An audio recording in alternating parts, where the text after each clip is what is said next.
байгууллагуудаар нь бүгднгээр нь орлоо. Тэр уурын зуухаар нь орлоо. За тэр уурын зууханд бол сүүлийн 4 жил бол ер нь байнгын л асуудалтай байгаа. Эдрийг одоо аймгийн хурлын төлөөлөгч байхад л байсан тэр зуухнаас хойш ахаад 3 зуух авсан байна. Сургуулаар орлоо. Нэг анги бол 1.9 градус зааж байна.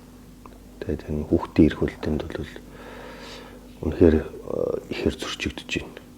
Эмнэлэгт орлоо. Тэнд эмнэлэгт бол хүн эмчлүүдэд гарах биш өвдөд гарах хэмжээний болсон байна. Тэгээд сумын удирдлагууд бол яг энэ тал дээр үнэхээр хойрог байна.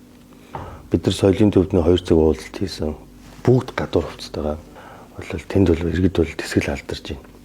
За тэгээд тэр сургуульд ажиллаж байгаа олон улсын төслөөр ирсэн хэдэн багш нар нь бол энэ сумын боловсролыг бодоод бид нар бас энэ одоо ирсэн. Өөр одоо өчнөө боломжтой одоо энэ зам дагуу ойрхон сумдууд руу явна. Орон нутгийн нэмэгдэлгээд би хаач үзэн адилхан авна. Тэгтэл би энэ сумыг бас зориод ирсэн бас одоо хүүхдүүд л хайран байна гэж ярьж байна. Тэгэхээр би танаас одоо хүсэх гээд байна. Эндээс яаралтай станц руу хандаад станцаас хүмүүс гаргаад нийтээ аж ахуйс хүмүүс гаргаад тэнд бол үүсэж байгаа асуудлыг яг зөв онцлмоор байна. Өнөөдөр тэр нүүрсээ татаж авч чадахгүй, нүүрс нь 2 хоногийн нөөцтэй мөнгө байхгүй гэж яриа сууж илээ. Тэгэхээр энийг бол айгүй ноцтой авч үзмээр байх юм.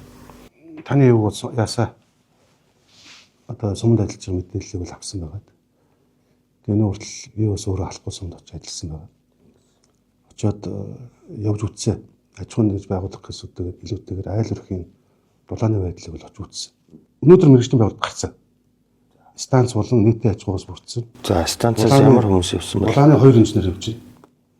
За нийтийн аж ахуй мөн ялгаа авахгүй дулааны чиглэлийн одоо энэ доторх монтажийг үзэх 3 ингээд нийтдээ нэг 5 оны бүрэлдэхүүнтэй ажлаас гарсан байна. Тэгэхээр 2 нөөц бүрдүүлэлтэн дээр бол эндээс бас ажилт хийж байгаа юм билээ. Нэмэлтээр энэ одоо ганц дулаантай холбоотой ер нь бус юм дээр анхаараа. Тийм удаа сумын удирдлагад би онцгой анхааруулъя. Тэгээ таны хэлсэн зүйлүүд дээр бид бас анхаарал тавиа. Ямар ч мэргэжлийн байгууллага яваад ирээд үзэг.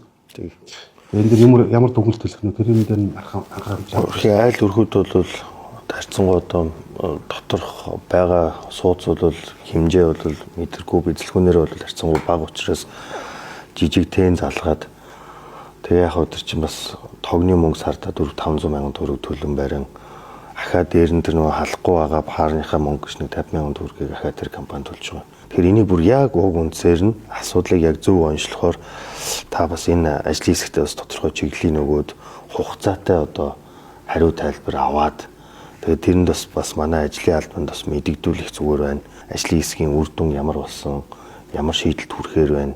Тэрийг нь бас эргээд мэдэгдүүл одоо хамтарч ажиллах юм дээр хамтарч ажиллая гэж байна. Энэ ажлын хэсэг яваад эдгээр нь 2-3 хоног баг.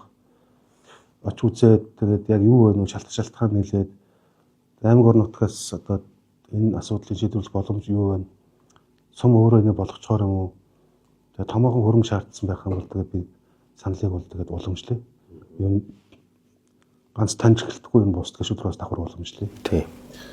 Гол нь энэ ч одоо нэг өдөр ч гэсэн хайран байл гэж. Тэгэхээр тань дээр айгүй тийм хурдан шуурхай ажиллаж өгөөч л гэж.